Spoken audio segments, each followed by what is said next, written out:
Welcome. Tonight we're going to cover Google Drawings, and this should probably be about a 20-25 minute video.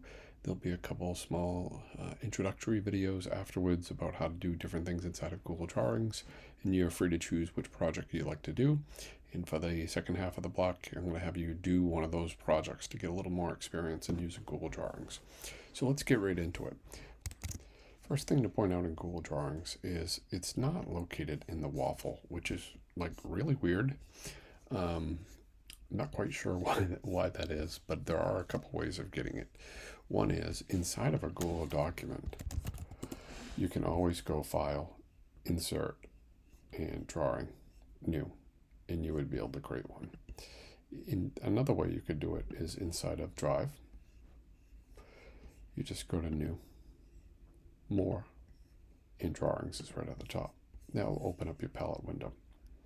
Now, the first thing you want to do inside of Drawings is name your document, so we don't have 400 untitled documents. Once you've done that, you should see the Save to Drive turn on. If you click this button, it will save it to your computer, so if you're not connected to the internet, you can still work on it. The window for drawings is broken into two different areas. The first area would be the toolbars and palettes. The second area would be a canvas or in workspace. The gray area is a workspace, and the canvas here, the checkered white and gray checkered space, is your transparent canvas.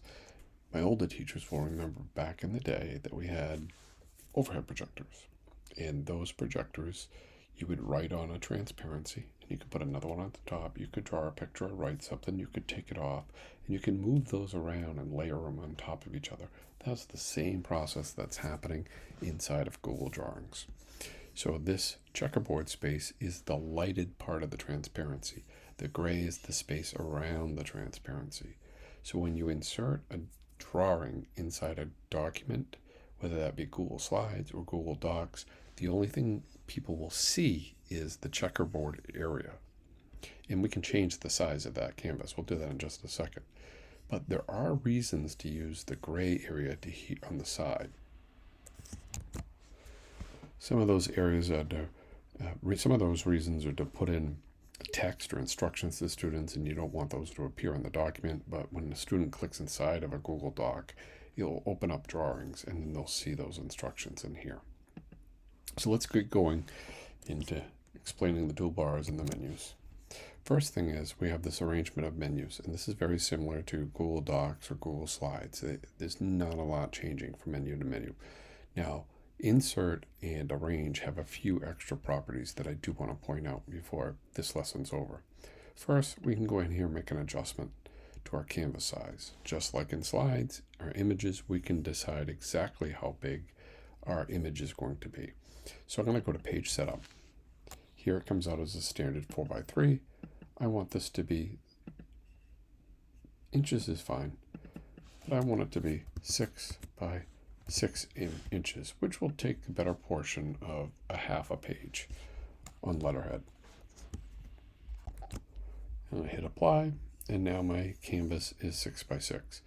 If I was to grab this and move it, I can, but as you can see, it doesn't tell me what size this is. There's no information for that. So I suggest you use the File, Page Setup, and then choose the properties that you want. All right. Moving back up to the toolbars, we have some buttons here, and you'll spend most of your time just using these buttons. Now, the thing I'll say is once we insert things, more buttons will appear.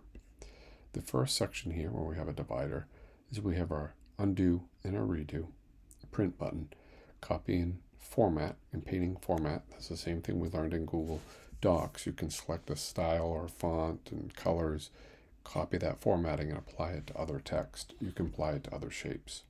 Our zoom tool to move in and out. We can make it much, much bigger to find small details, and we can make it much, much smaller. See what it looks like at a distance. I'll put it back to 100%. The next tool we have is our cursor, and that allows us to grab different things on the page. And then we have our lines, shapes, text, images, and comments. Just like in Google Docs, Google Slides, you can comment on Google Drawings. Let's go back to the line tool. The first, most basic tool inside of Google Drawings is the line tool. Grabbing the line tool, you can drag a line and it will create a straight line. Now notice this line is not straight, not super helpful.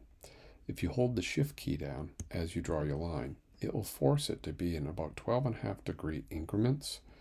So you can do it 90 degrees, vertical, horizontal, and that'll allow you to create a straight line. You can copy and paste, and you can go back and move that line and line them back up. Now once your line is on the page, you can format that line. When I click off, you'll see there's no formatting tools here. When I re-click the line, you'll see formatting tools appear. Now, first choice we have is color. We can make it whatever color we want. Second choice is the thickness of the line. And notice I clicked outside of that line, the tools disappeared. I'm going to re-click the line. The next choice we have is formats of dotted lines, dashes, and combinations thereof. The next choice is what the line starts with and what the line ends with. So we can start with, let's say, a dot filled in, and we can end with a hollow arrow. You can't change the font or the color of just the ends. You do have to choose the whole line inside of Google Drawings. Next we have, on the line drawing, we have arrows, which is the same thing we've just been doing here, except that it will, by default, it will put an arrow on the end for you. And you can go in, you can change that arrow or change that thickness just like you did before. It's a little bit quicker to doing arrows. The next is the elbow connector. So if we wanted to connect two lines together, you can see there's an elbow there. If we go back to our pointer, we get this little yellow square in the middle, and we can drag and decide where exactly that elbow happens. And then we have curved connectors. And just like before, if you click the cursor there, you can change kind of how that curves to move around. Let's say you get some objects and you got some labels, you don't want it to touch a picture, you can use the curve. We have another curved line, but this time it allows us to do multiple points. So if you want to snake right around something, or if you wanted to create a spiral, you very well could do this with the curved line. There we go. Double click at the end will stop the line. Now to move the line, you can resize it. We can grab the line and move it over here and turn it. And just like the others, we can change the thickness, we can change the color. We'll cover format options in just a moment. Next, we have the polyline, and polyline allows us to draw a shape. Now, there are shapes inside of the shapes button, but sometimes you have a shape that's not really a polygon, but you want it filled in. Now, this is a pretty unique shape. We can fill it in with any color. But when you're doing a shape, or you're doing a fairly thick line, or a box, I'll show you that in just a moment. In the color, you also have the option of gradients. So gradients you can fill from the center out. You can choose a color, and you can see it's a little darker on the outside edges. Gives it a little more character, particularly if you're trying to create that sort of graffiti text. And finally, we have the scribble tool, which just allows us to draw. Great for doing really quick little points, moments, like quick little lines.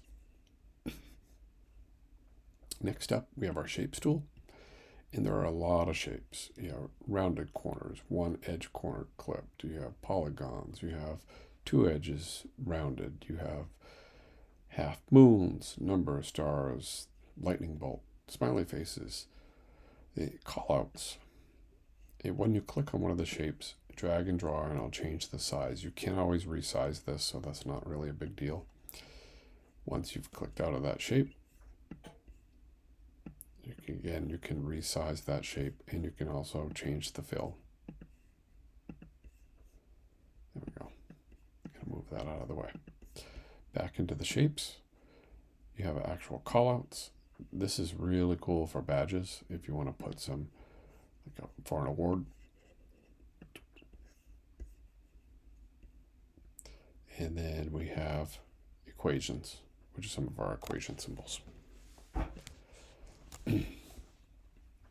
Now, before I move on to images, I'm going to point out with the lasso options, you can, grabbing items on the page, you've got all those layers.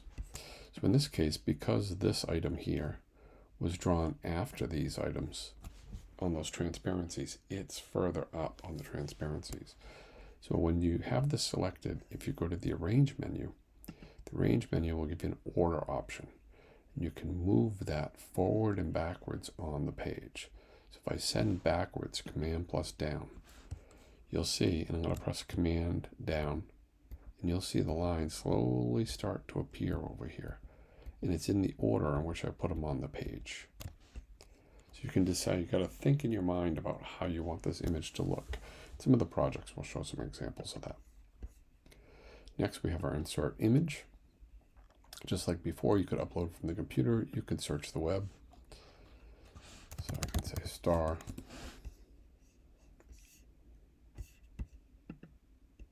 And insert. There's our star. We can resize it. And we can rotate it. Next, we have from Drive, from our photos, by URL, and of course we can use the camera and take a picture. Now, oh, I almost forgot. Text, the text tool, it's right here. So you can place text on top of images, inside of images, behind images. So if you're making an award, you very easily could do it. Putting the scroll here, getting a couple stars from the web. You could get borders and banners. If you search certificate, a lot of banners will come up. That will be great for the perimeter. In fact, let's do that right now. If we go here, search, and we type in certificate, you'll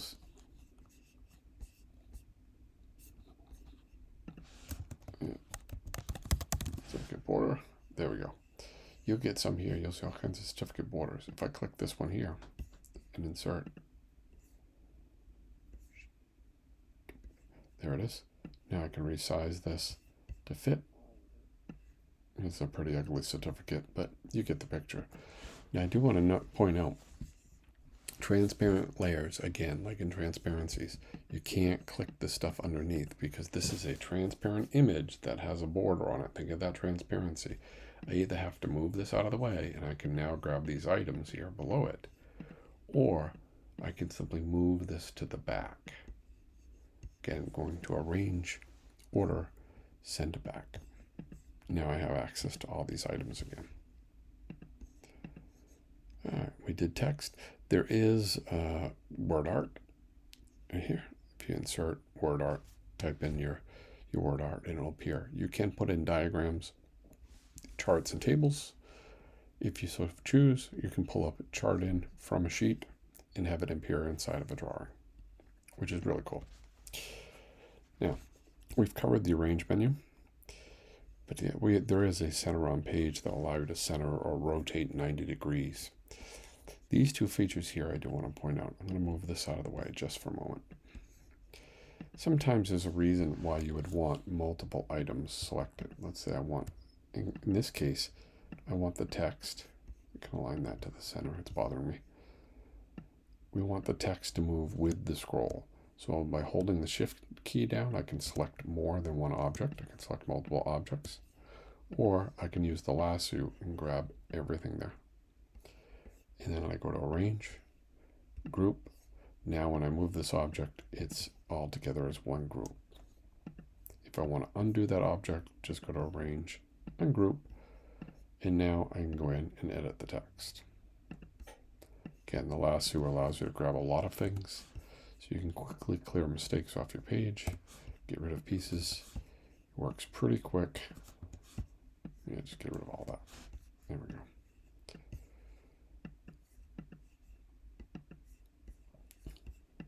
Great. Now let's go to, I'm going to move this out, get rid of it. Let's go to Format Options. So a lot of the shapes and images and things that you throw on a page will give you format options. Text will only give you the traditional Google Docs text format options. Let's select this shape that we created here. Go to Format Options. We now have the ability to resize it. Locking the aspect ratio will keep it from actually changing the proportions. It will stay in proportion. And again, you have your angle adjustments. You want to do a fine adjustment. You can do a fine tilt left to right. It will go -2. There it goes.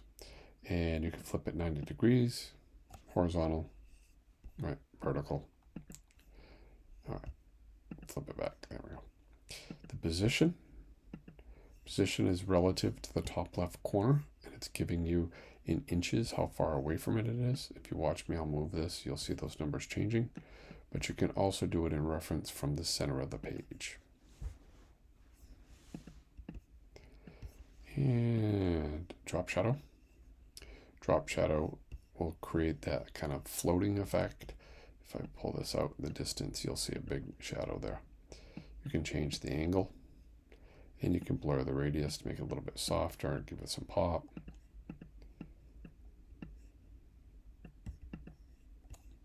As you can see, we're starting to create some pretty interesting things here.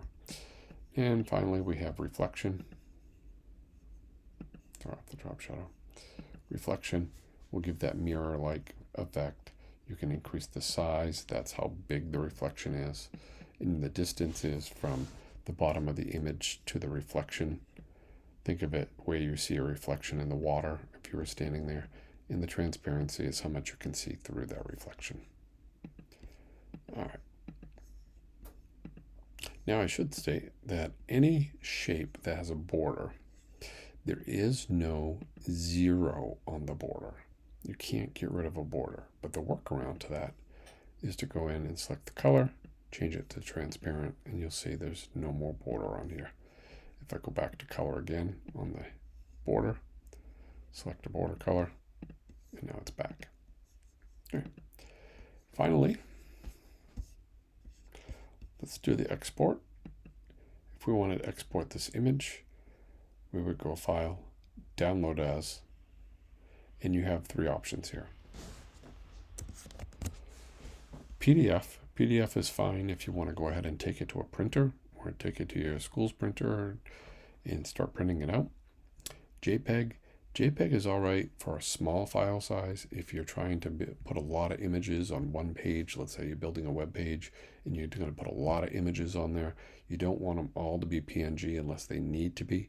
But with JPEG, JPEG does not support a transparent background. That means if you choose to download it as a JPEG, this will turn into a white. Let's go ahead and download it as a JPEG, and I'll show you what it does.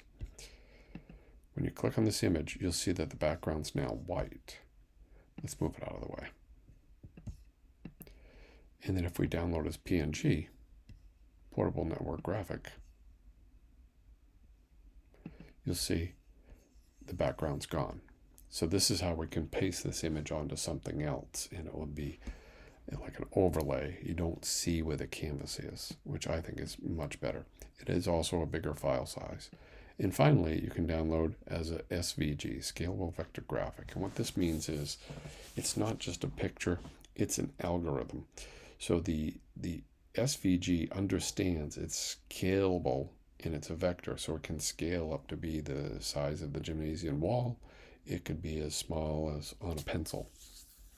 And it will adjust everything in proportion to that. So nothing will ever pixelate. If you're going to send something to a printer and you're not sure what size it should be, SVG is something a printing company would much rather have than PNG.